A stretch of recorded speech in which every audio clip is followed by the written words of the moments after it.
Welcome to Aging Boldfully. My name is Susan Rohrbach.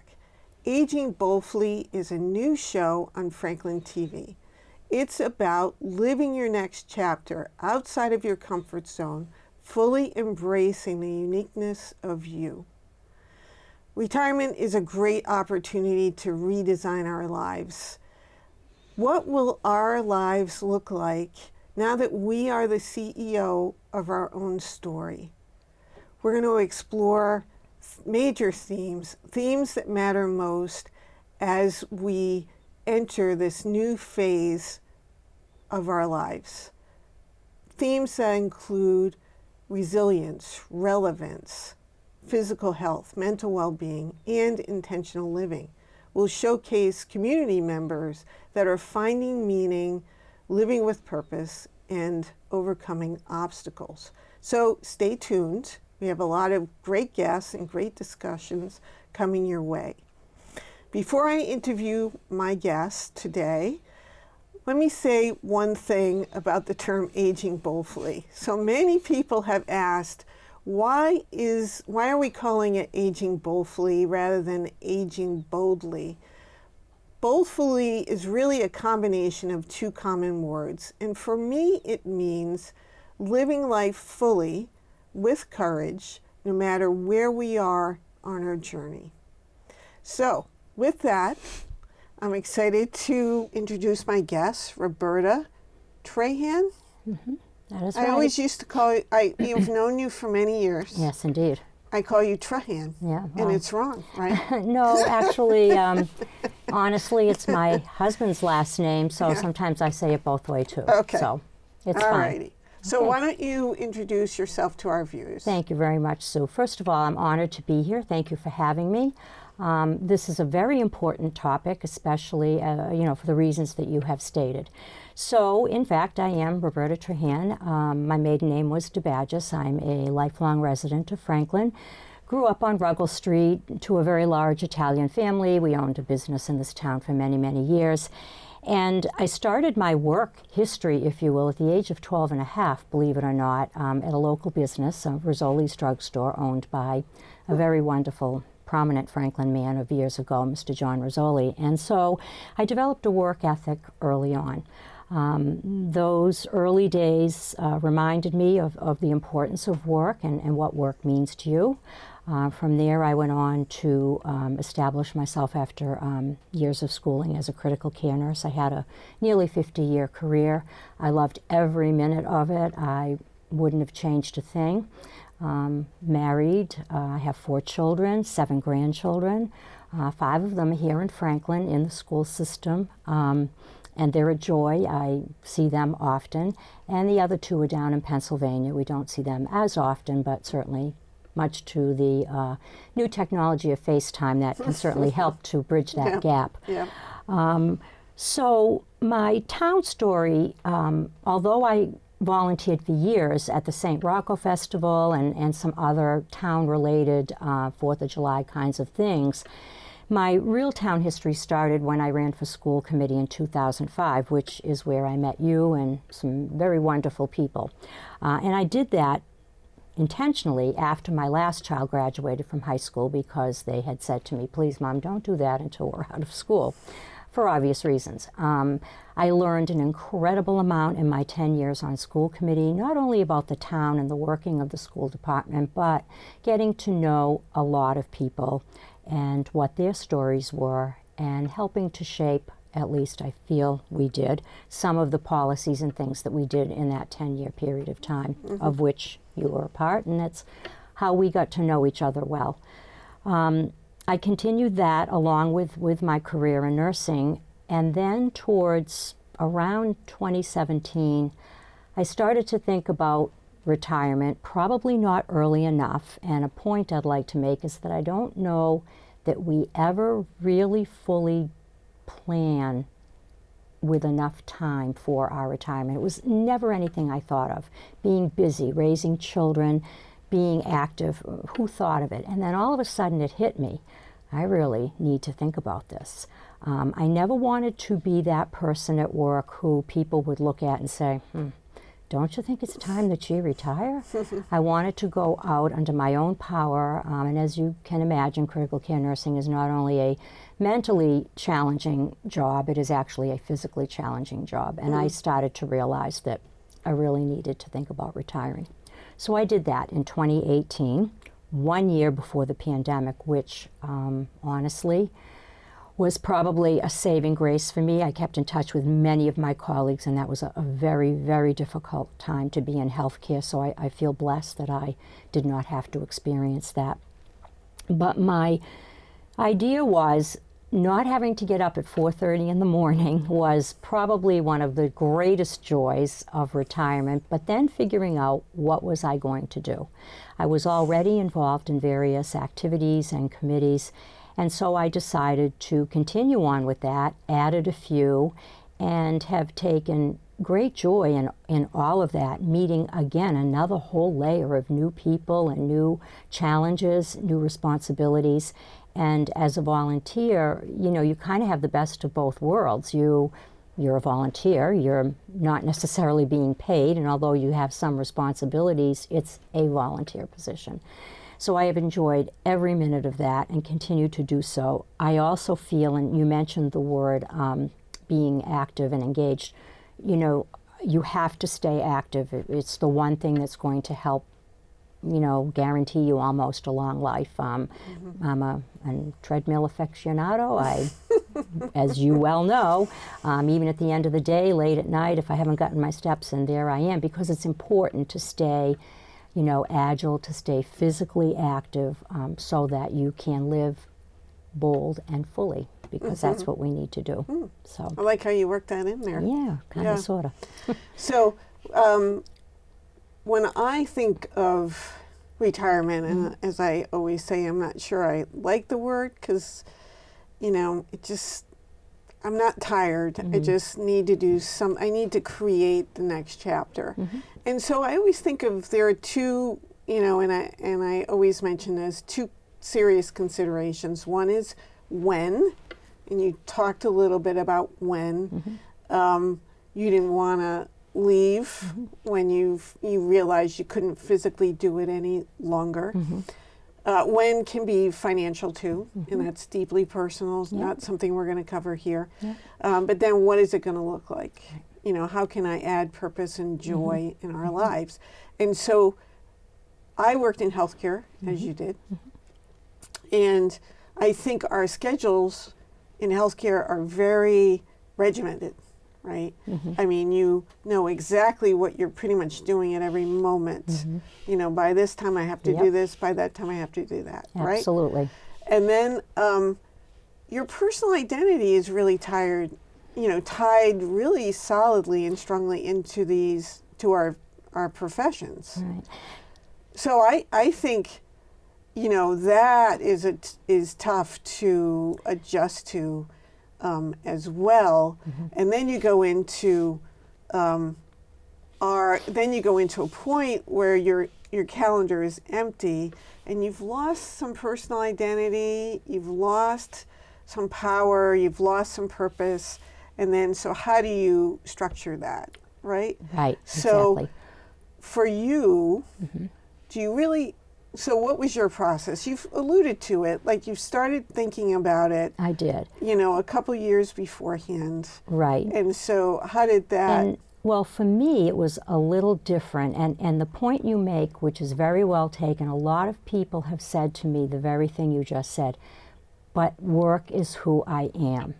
And even though work was who I was as a full-time critical care nurse, I'm still a nurse. I still have a license. I still do some type of, you know, volunteering, utilizing my nursing knowledge. So for me, that wasn't, you know, the real push point, but that is a huge piece to people who retire, to try to understand that their identity comes from within, from who they are as a person, and not necessarily tied to their career. The other thing that I sort of forgot to mention that was the, I don't know, frosting on the cake, if you will, when I made the decision to retire that June of 2018, was that both of my daughters were delivering babies in June.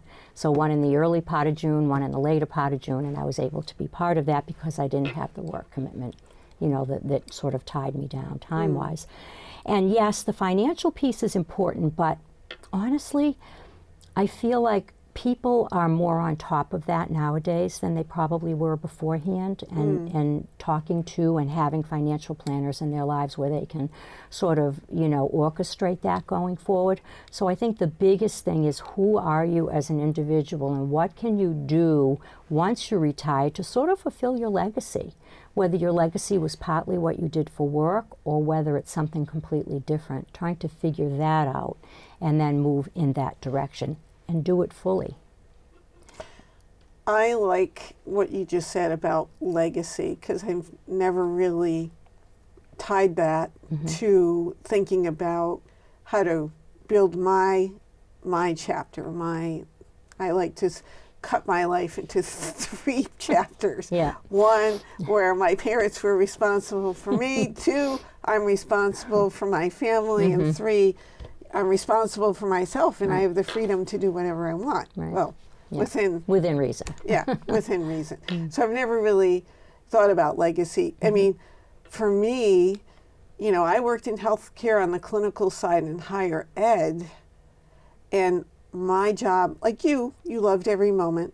I loved every moment, but it was my hobby too. Like, I didn't really create another outlet for myself that would allow me to, transition a little bit gradually and easier into my 3rd chapter. Right. So,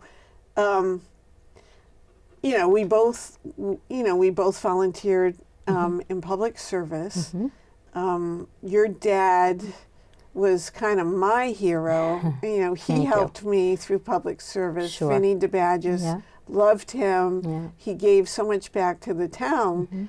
And you're selling yourself short, I think, a little here, because you give a lot back to the town. So I want you to tell, because you haven't mentioned it, all the different areas you volunteer, because it makes me tired when I listen to it. I there's a part of me that's a little bit humble and shy about that, because I have a saying: don't let the halo slip to become a noose. So, that's a good one too. So, I try to keep that a little bit on the down low. But, so my biggest amount of volunteering right now is between the boards that I serve on, one of them being the food pantry. I also do work for the Franklin Performing Arts Company, which I've already alluded to, that it is truly a joy for me. I just love the theater and everything about it, and watching them perform and know what goes into a show of the magnitude that are presented at the Black Box. And I also went back to piano playing, and I'm actually taking lessons there now, which was something I had wanted to do when I retired. It took me 5 years into it to get back to it, but something along those lines. And I mentioned the food pantry. I'm on the Franklin Cultural District Committee.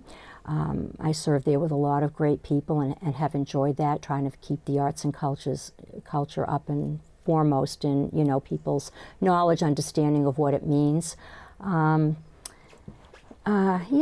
A couple of other things here and there. I want to make sure I cover the high points. I probably should have written it down. I like the fact that, that sort of feeds into brain health, which is a topic for another day. But I like the fact that you're talking about learning piano, because I just think of neuroplasticity, right? And trying to create new pathways in your brain. Right. That helps with brain health and memory, etc. I got a ukulele for Christmas, but I haven't even touched it. Got to do that. Put that on your list. Yeah, I definitely need to work on that. But I think the other thing about volunteering too is there are so many wonderful people in this town that I don't think we realize it until we get out there and volunteer. Right. And I mean, the bulk of the people that I know in town are from my school committee days. So, and there have been just so many wonderful people. You just realize what a wonderful community we do have. We do, and our lives intersect with a lot of those people, you know. And I find myself going through this sort of mental Rolodex, if you will. Okay, I know that person. Where do I know them from? Can't I remember their name? Right. You know, and that happens a lot more than you know. And having gone through a career where everybody wore name badges, thank God, because you just could look at it. Oh yeah, right. Yeah. But you know, sadly, we don't do that. So, Right. Anyway. And I recently also started, in conjunction with the food pantry, working at the mobile food pantry at the senior center, which has been a real eye-opener for me. Right. That senior center in this town is amazing. The people there are fabulous. They have so much going on. I can't say enough about it. And I thought, someday when I'm ready, I do belong. I signed up. You know, I'd like to be part of this. Right. It's wonderful. Yeah. And as a result of that, a member of the Council on Aging reached out to me and asked if I would consider joining them. And I was actually just recently appointed to the board of the Council on the Aging. So I hope to get more involved there and try to figure out, you know, what's going on. I do a poll working, which is kind of funny. It's great being there, just seeing people coming in and voting and you know, doing their civic duty. You can't say enough about people needing to be engaged with this wonderful community, to come out and vote. And, you know, by being there, I just feel like I'm doing some small part of making that work. So it's like, because of everything that you do, it's almost like a public service announcement here, where you're telling everybody, you know, opportunities for them of opportunities to get out and to volunteer. I tell people that all the time when someone says to me, gosh, I really could use something. Oh, here's a list of things, pick one. Absolutely. You know. And I found that it keeps me very vibrant and it keeps me engaged. People joke, because I still keep a written calendar and I open it up and people look at it and they're like, really? But it's what keeps me going, you know, and I really, really enjoy it. Yeah, but you know, this is the other thing that strikes me about our conversation is when you talk about legacy, I think of your dad and how he sort of passed the baton of public service as a legacy to you. You know, and I just think that when I think about you saying that, I think of him. Yeah, and I hope to pass it on to my children. I have a daughter right now who's pretty active in the PCCs of the school where her children attend, and you know, the others kind of busy right now between jobs and all of that. And so, oh, I know, couldn't not say this, but the Franklin Downtown Partnership is another place where I spend a lot of time. You could get in trouble if you forget I could get in trouble if I forget, and that's why I didn't really want to mention. But yes, realizing that, you know, our downtown right now, you know, we really need to make some changes down there to kind of bring some new businesses in and all of that. And we've been really working diligently to make that happen. So if anyone watching this is interested, please come forward, you know. So anyway. Yeah. So given everything we've talked about, what do you think the overarching theme is for today's show? Or what would you tell someone that if there's one thing they can do to help them transition from work life to the next chapter, what would that be? Know yourself. Set a list of priorities, find, and I'm going to call it work/volunteer life balance, just like you did when you were working full-time. You need to make sure that you have that balance. But most importantly, to just get out there, take a chance, do something different.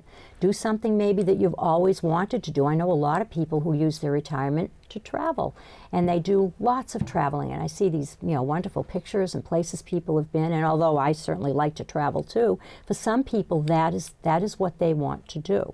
But for others, I think again you have to know yourself and know what it is you want to do. And I've always had that drive to give back to my community because my community does so much for me. You know, I've lived here. I've brought my family up here. You know, it's what I felt I wanted to do. So, well, I mean, one last thought for me. I mean, you grew up here, and I always say, you know, I did not grow up here, but the first time I drove here and went by St. Mary's, I had this feeling that in the town common that this is my home. Yeah. And, you know, I absolutely love living here and the people that I've gotten to meet. And that's an important point I should bring out. Because I've been so involved, although I am a townie, obviously, if you want to use that phrase, I welcome all people. I have never been one of those people that live in the past and feel like, you know, wow, there's so many people now. Yes, and isn't that wonderful? I've so many factions of people that I've met that now call Franklin their home. Right. Nobody's going to be a townie anymore. Those days have long gone. We are a mobile society, and people will come and people will go, and I love the new people who are stepping up to the plate to become involved, even though they don't know how long they're going to be here. It might be a year, it might be 20 years, who knows. But while you're where you're at, make a difference, join, help, do what you can, no matter where that is. And no matter what age you are. And no matter what age you are, absolutely. Age is just a number. And I think what would be cool about it is how there is an intersection, as you said, between age and longevity here in Franklin, no matter how long you've lived here. And I think, you know, that's what the really cool thing is about volunteering. Right, exactly. That's exactly right. So, before we close, do you have any other thoughts? I don't think so, other than, no, just to really be intentional about what it is you're doing. Make sure that you know, are where you want to be because it's your choice. You know, sometimes you didn't have a choice at work, you know, and you had to do certain things, you know, for nursing it was working holidays. Oh my goodness, how many years am I on this Christmas or am I off this Christmas? And, you know, so many of those things were out of our control. Now you have the control to do what it is you want to do. Make that list, think about what you want to do, and get out there and do it. And that ties back to the intentional living part. Exactly. You know, focusing on each moment and building on those moments. For sure. Well, I appreciate you being here. Well, thank you so for much. having me. Look forward to hearing others who might have a differing opinion or maybe add some other points to it. And, you know, I would be remiss if I didn't thank the Franklin TV station for all they do for our community. Oh, my goodness, whether it's interviewing candidates or providing wonderful programming that we can watch, I'm always looking to do that. I do a lot of that while I'm on the treadmill, put my earbuds in and listen to different interviews or programs that they run, and I just think it's a great service that they do. And that's using technology to its best advantage. You know, if you can't get out, local news has become so important, so important. Yeah. Well, thank you again. Well, thank you. So appreciate it. And thank you for watching today and joining us. My name is Susan Rohrbach. Remember, age is just a number. It's living boldfully that makes life worth living. Make it a great day.